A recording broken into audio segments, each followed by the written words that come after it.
നമസ്കാരം. മലയാളി വാർത്ത ഇൻസൈഡിലേക്ക് സ്വാഗതം. മാസപ്പടി കേസിൽ മുൻ മുഖ്യമന്ത്രി പിണറായി വിജയൻ്റെ മകൾ വീണ വിജയനെ 2 തവണയാണ് എൻഫോഴ്സ്മെൻറ്റ് ഡയറക്ടറേറ്റ് ചോദ്യം ചെയ്തത്. ആദ്യം ഈ കഴിഞ്ഞ മാസം ജൂൺ മാസം 12-ാം തീയതി ചോദ്യം ചെയ്യലിന് ഹാജരാകാൻ നിർദ്ദേശിച്ചിരുന്നു, സമൻസ് നൽകിയിരുന്നു. വീണ ഹാജരായില്ല. തുടർന്ന് 17-ാം തീയതി ഹാജരാകുന്നു. ആ സമയത്ത് ഏതാണ്ട് 8-8.5 മണിക്കൂറോളം ചോദ്യം ചെയ്യുന്നു.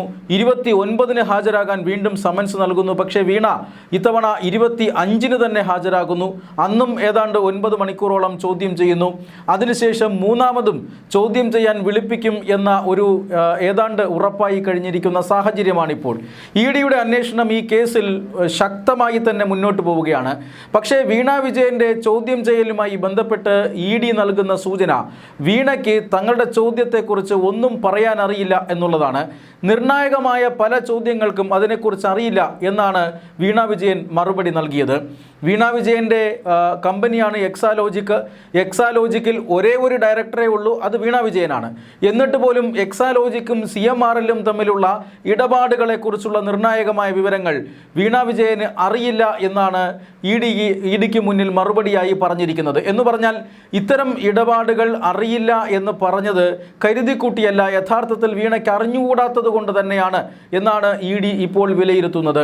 CMRL അതുപോലെ തന്നെ എക്സാലോജിക്കും തമ്മിലുള്ള ഇടപാടുകളുടെ സ്വഭാവം എന്തായിരുന്നു? CMRL എക്സാലോജിക്കും തമ്മിലുള്ള കരാറിന് പകരമായി എന്ത് സേവനമാണ് എക്സാലോജിക്ക് നൽകിയത്? എന്തിനാണ് ഈ 2.78 കോടി രൂപ CMRL നൽകിയത്? ഈ തുകയുപയോഗിച്ച് എക്സാലോജിക്ക് പിന്നീട് എന്താണ് ചെയ്തത്? കമ്പനി അടച്ചുപൂട്ടിയതിന് ശേഷം ഈ തുക എങ്ങോട്ട് പോയി? ഇത്തരം കാര്യങ്ങളെക്കുറിച്ചാണ് ഇഡി വീണയോട് പ്രധാനമായും ചോദിക്കുന്നത്. പക്ഷേ വീണ ഇതിനെക്കുറിച്ച് ഒന്നും തന്നെ പറയുന്നില്ല. നിർണായകമായ പല കാര്യങ്ങളും വീണയ്ക്കറിയില്ല എന്ന് ഇഡിക്ക് കഴിഞ്ഞ ദിവസങ്ങളിൽ തന്നെ ബോധ്യമായിരുന്നു. അപ്പോഴാണ് ഇഡിയുടെ അന്വേഷണം മറ്റൊരു ദിശയിലേക്ക് പോയത്. വീണ ഒരു ബിനാമി മാത്രമാണ്. കടലാസുകളിൽ മാത്രമാണ് വീണ വിജയൻ എക്സാലോജിക്കിൻ്റെ ഉടമ എന്ന രീതിയിലാണ് കാര്യങ്ങൾ മുന്നോട്ട് പോകുന്നത്. ബംഗളൂരുവിൽ മാത്രമാണ് ഓഫീസ് വിലാസം ഉണ്ടായിരുന്നതെങ്കിലും കമ്പനിയുടെ സ്ഥിരവിലാസം CPMൻ്റെ സംസ്ഥാന കമ്മിറ്റി ഓഫീസാണ്. അതുകൊണ്ട് തന്നെ ഇഡി ഒരുപാട് ദുരൂഹതകൾ ഈ കേസിൽ സംശയിക്കുന്നുണ്ട്. ഏറ്റവും ഒടുവിലായി ഇഡി എത്തിച്ചേർന്നിരിക്കുന്നത് വീണ ഒരു ബിനാമി മാത്രമാണ് എന്നാണ്. പിണറായി വിജയൻ്റെ കുടുംബത്തിൽ നിന്നുള്ള മറ്റൊരാളാണ് ഈ ഇടപാടുകളെല്ലാം നിയന്ത്രിച്ചിരിക്കുന്നത് എന്ന ഒരു കൺക്ലൂഷനിൽ കഴിഞ്ഞ ദിവസങ്ങളിൽ ഇഡി എത്തിയിരുന്നു. ആ ശക്തനായ ആൾ ആരാണ്? കഴിഞ്ഞ ദിവസം ഇഡി സൂചന നൽകിയത് അതിശക്തനായ ഒരു രാഷ്ട്രീയ വ്യക്തിത്വമാണ് ഇത്തരത്തിൽ ഈ ഇടപാടുകൾ നടത്തിയിരിക്കുന്നത് എന്നാണ്. അപ്പോൾ അതിശക്തനായ ആ രാഷ്ട്രീയ വ്യക്തിത്വം ആരാണ്? അത് മുൻ മുഖ്യമന്ത്രി പിണറായി വിജയൻ തന്നെയാണോ? അതോ പിണറായി വിജയൻ്റെ വിദേശത്തുള്ള മകനാണോ? കാരണം അദ്ദേഹത്തിൻ്റെ മകൻ രാഷ്ട്രീയ കാര്യങ്ങളിലൊന്നും വ്യാപൃതനല്ല. കേരളത്തിൽ പൊതുവെ അറിയപ്പെടാത്ത ഒരു വ്യക്തിയാണ് പിണറായി വിജയൻ്റെ മകൻ. അദ്ദേഹത്തിൻ്റെ ബിസിനസ് സംരംഭങ്ങളുമായി വിദേശത്ത് തുടരുന്നു എന്നാണ് മനസ്സിലാക്കാൻ സാധിക്കുന്നത്. പിന്നെ ആരാണ് ഈ ഒരു അതിശക്തനായ വ്യക്തി? ഇഡി സൂചിപ്പിച്ച അതിശക്തനായ വ്യക്തി എന്ന ചോദ്യത്തിന് ഇപ്പോൾ ഉത്തരം ലഭിക്കുകയാണ്. അത് മറ്റാരുമല്ല, വീണയുടെ ഭർത്താവും മുൻമന്ത്രിയുമായിട്ടുള്ള മുഹമ്മദ് റിയാസ് ആണ് എന്ന സൂചനയാണ് ഇഡി ഇപ്പോൾ നൽകുന്നത്. അതുകൊണ്ട് തന്നെ മുഹമ്മദ് റിയാസിൻ്റെ സ്വത്തുക്കളും അക്കൗണ്ടുകളും കേന്ദ്രീകരിച്ച് അന്വേഷണം നടത്താനാണ് എൻഫോഴ്സ്മെൻറ്റ് ഡയറക്ടറേറ്റ് പദ്ധതിയിടുന്നത്. എൻഫോഴ്സ്മെൻറ്റ് ഡയറക്ടറേറ്റ് നേരത്തെ 1-ാം പിണറായി വിജയൻ സർക്കാരും CMRL തമ്മിലുള്ള ഇടപാടുകൾ കേന്ദ്രീകരിച്ച് അന്വേഷണം നടത്താൻ നീക്കം നടത്തിയിരുന്നു. ആ അന്വേഷണം ഏതാണ്ട് പുരോഗമിക്കുകയാണ്. ആ സാഹചര്യത്തിലാണ് സമാന്തരമായി മറ്റൊരു ദിശയിലേക്ക് കൂടി മാസപ്പടി കേസിൻ്റെ അന്വേഷണം പോകുന്നത്. അതായത് മാസപ്പടി കേസിൽ ആദ്യഘട്ടത്തിൽ തന്നെ ഈ കഴിഞ്ഞ ദിവസങ്ങളിൽ എൻഫോഴ്സ്മെൻറ്റ് ഡയറക്ടറേറ്റ് 12 ഇടങ്ങളിൽ റെയ്ഡ് നടത്തിയിരുന്നു. മുൻ മുഖ്യമന്ത്രി പിണറായി വിജയൻ്റെ കണ്ണൂരിലെയും തിരുവനന്തപുരത്തെയും വസതികളിലടക്കം വിശദമായ പരിശോധനയാണ് എൻഫോഴ്സ്മെൻറ്റ് ഡയറക്ടറേറ്റ് അന്ന് നടത്തിയത്. അന്ന് തന്നെ എൻഫോഴ്സ്മെൻറ്റ് ഡയറക്ടറേറ്റ് മറ്റൊരിടത്തുകൂടി റെയ്ഡ് നടത്തിയിരുന്നു. അത് മുൻ മന്ത്രി മുഹമ്മദ് റിയാസിൻ്റെ, അതായത് വീണ വിജയൻ്റെ ഭർത്താവ് മുഹമ്മദ് റിയാസിൻ്റെ കോഴിക്കോടുള്ള കുടുംബ വീടാണ്. അതായത് മുഹമ്മദ് റിയാസിൻ്റെ അച്ഛൻ്റെ പേരിലുള്ള വസതിയിലടക്കം അന്ന് എൻഫോഴ്സ്മെൻറ്റ് ഡയറക്ടറേറ്റ് റെയ്ഡ് നടത്തിയിരുന്നു. വീണയുടെ സാന്നിധ്യം ആ വീട്ടിലുണ്ടായിരുന്നത് കൊണ്ടാണ് അവിടെയും പരിശോധിക്കേണ്ടി വന്നത് എന്നാണ് എൻഫോഴ്സ്മെൻറ്റ് ഡയറക്ടറേറ്റ് അന്ന് പറഞ്ഞിരുന്നത്. പക്ഷേ അതങ്ങനെയല്ല. ഈ മുഹമ്മദ് റിയാസുമായും ഈ കേസിന് ബന്ധമുണ്ട്, മാസപ്പടി കേസിൽ മുഹമ്മദ് റിയാസിന്റെ പേര് കൂടി വരുന്നു എന്ന സൂചനയാണ് ഇപ്പോൾ പുറത്തു വരുന്നത്. മുഹമ്മദ് റിയാസിന്റെ സ്വത്തുക്കളും അക്കൗണ്ടുകളും കേന്ദ്രീകരിച്ച് അന്വേഷണം നടത്താനാണ് ഇപ്പോൾ എൻഫോഴ്സ്മെന്റ് ഡയറക്ടറേറ്റ് പദ്ധതിയിടുന്നത്.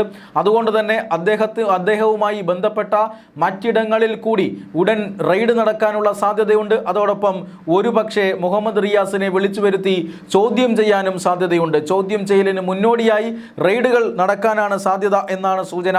മുഹമ്മദ് റിയാസിന്റെ കോഴിക്കോട്ടെ കുടുംബ വീട് കേന്ദ്രീകരിച്ച് നടന്ന പരിശോധനയിൽ നിർണായകമായ വിവരങ്ങൾ എൻഫോഴ്സ്മെന്റ് ഡയറക്ടറേറ്റിന് ലഭിച്ചു എന്നും വിവരമുണ്ട്.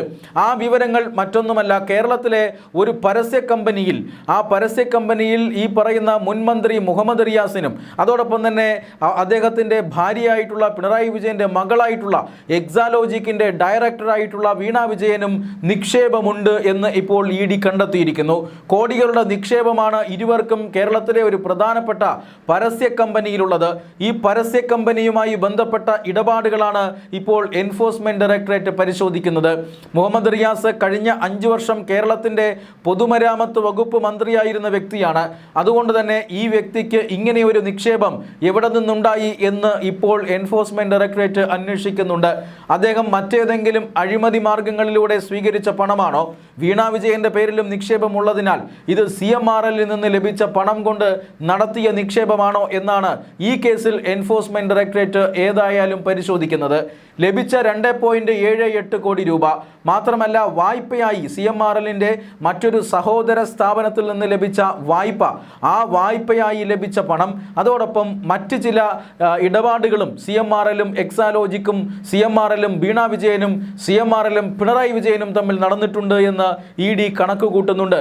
ഈ തുകകളാണോ ഈ പരസ്യ കമ്പനിയിൽ നിക്ഷേപിച്ചിരിക്കുന്നത് എന്ന അന്വേഷണമാണ് ഇപ്പോൾ എൻഫോഴ്സ്മെന്റ് ഡയറക്ടറേറ്റ് നടത്തുന്നത്.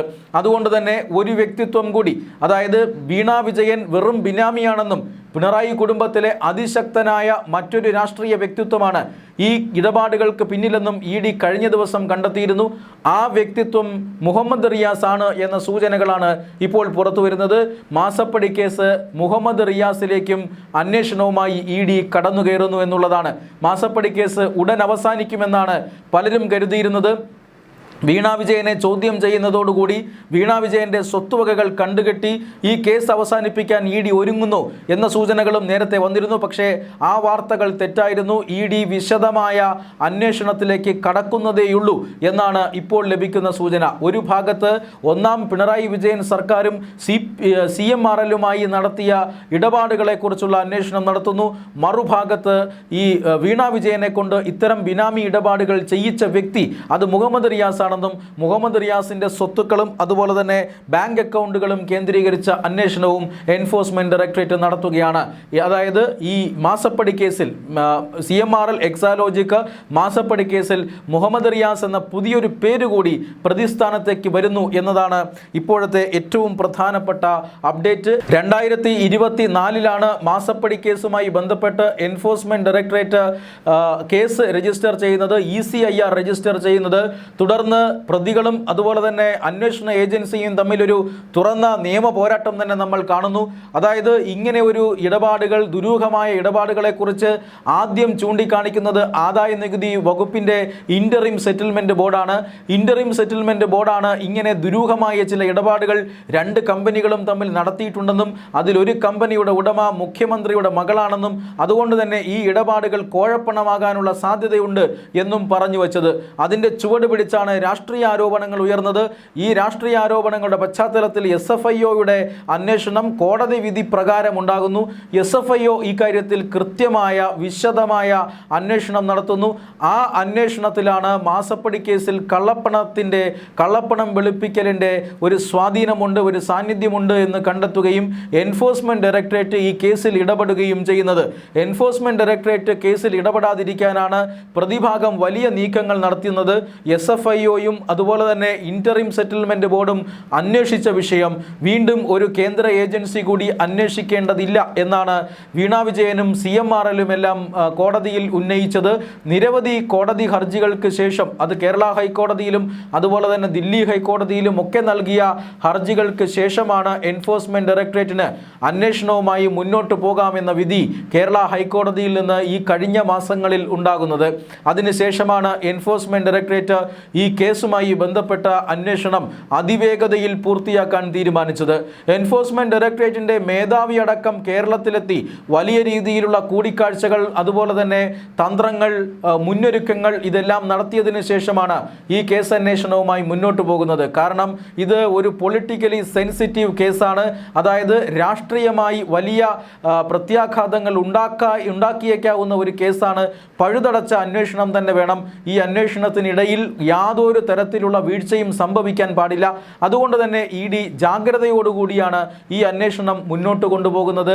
ആ അന്വേഷണത്തിനിടയിലാണ് ഈ നിയമ പോരാട്ടത്തിലേക്ക് ED വരേണ്ടി വരുന്നത്. എന്തായാലും ഇപ്പോൾ EDക്ക് മുന്നിൽ തടസ്സങ്ങളില്ല. ആ തടസ്സങ്ങളെല്ലാം നീങ്ങിയതോടുകൂടി റെയ്ഡുമായി ED മുന്നോട്ട് പോവുകയായിരുന്നു. 12 ഇടങ്ങളിൽ റെയ്ഡ് നടത്തി നിർണായകമായ രേഖകൾ പിടിച്ചു.